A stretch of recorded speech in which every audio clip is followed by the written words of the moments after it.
Hello, I'm here today to show you one of my favorite spring sauces. It's also, I think, the most simplest sauce that you can think of to celebrate really the bounty of spring. What it is it's a pea puree with a base of mint and lemon zest. And then you add sea salt and you have your peas that you've cooked and you puree it all together. You don't mess with other ingredients because you don't want to dilute that soft, sweet pea flavor. You really want to accentuate it and bring it out as much as you can. And I think that you do that by adding the lemon zest and the mint and a hint of salt. So they play really the background flavor to the robust the robust pea flavor that we have. So first thing is to talk about the ingredients. So we have a cup of fresh peas that we're going to cook in boiling salted water and then shock in cold water. And then we have a tablespoon of fresh mint straight from the garden, picked about 2 minutes ago. And then a tablespoon of lemon zest and about 1/4 teaspoon of fresh sea salt. So I'll show you the next step in just a moment. Hang tight. Okay, so here we have the fresh peas. I just shucked these about 3 minutes ago, fresh from the pod. And then we have boiling salted water here. Now, why the fresh peas? That's really, I think, the best way to have a garden pea is to shuck it fresh and then within just a few minutes cook it up.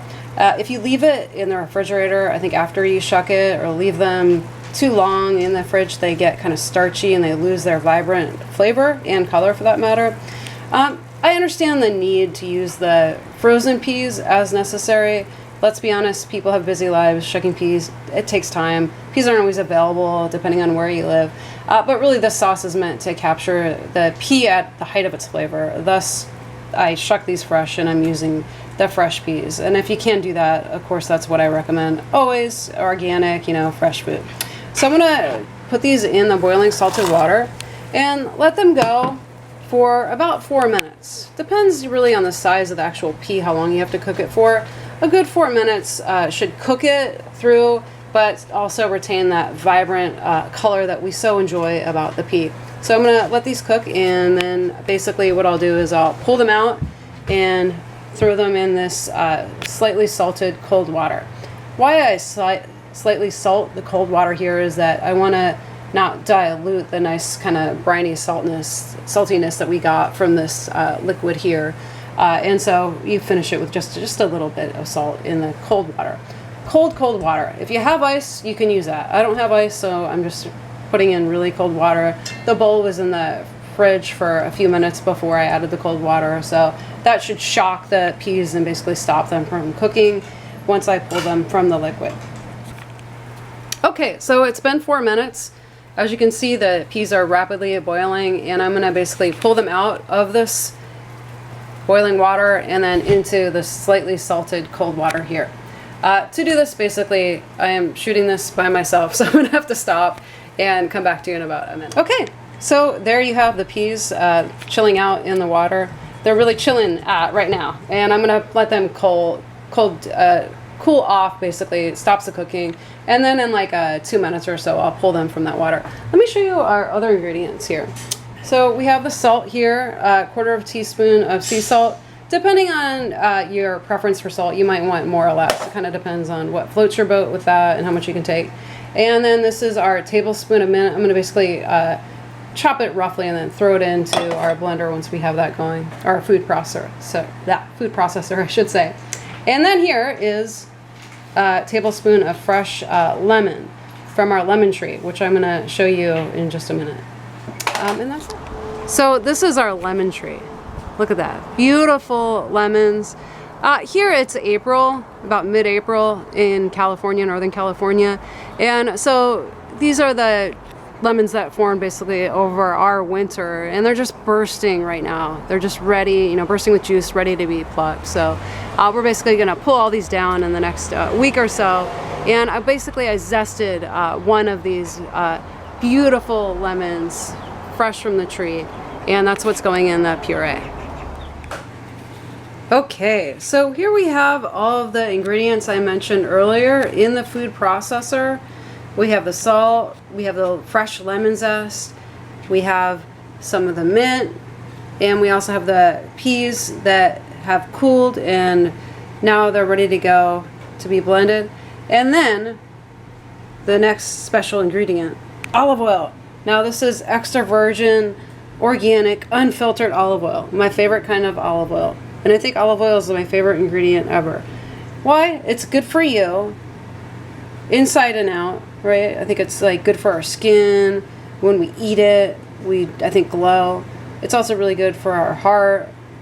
It's also, I think, powerful in terms of as a fat to prevent cancer and a lot of other things. They're good things in olive oil, right? You can't go wrong with olive oil, especially if it's organic and it's unfiltered. You have all that nice gunk of the olive in there. It doesn't get better than that. So I'm going to add this. Now, this is a sauce, right? That's why I'm adding a good amount of olive oil. This should be enough. We might need to, adjust the olive oil. We might need to add a little more salt or adjust the acidity that we're getting from our lemon zest just a little bit. Each ingredient really is different, right? A pea is never the same pea that you had last year, or this year. And I think that responding to ingredients and tasting them really is the way to go. But these ingredients and the amount should pretty much get us there. So what I'm going to do now is put my lid on if I can find it. Okay, so now our lid is on. And basically what we're going to do now is start this baby up and puree.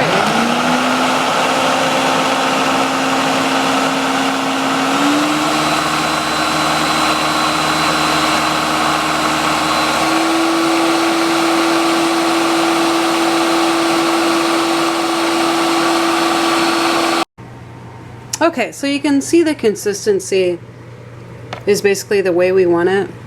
It's nice, nicely pureed, basically. It's smooth texture. So here you can see the texture hopefully a little better than you could just straight in the blender. So it's nicely pureed, it's smooth, and it's ready to go.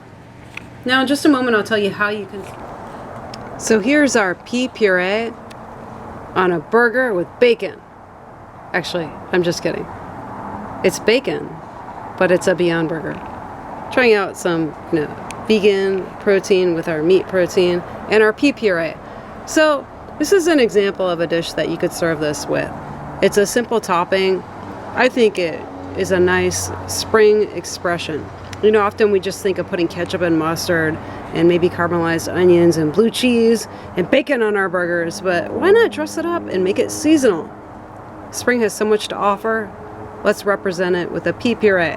Try it out. It'd be really good on a beef burger too, which I had about 3 nights ago. That's why I'm having my vegan version now. All right, so enjoy.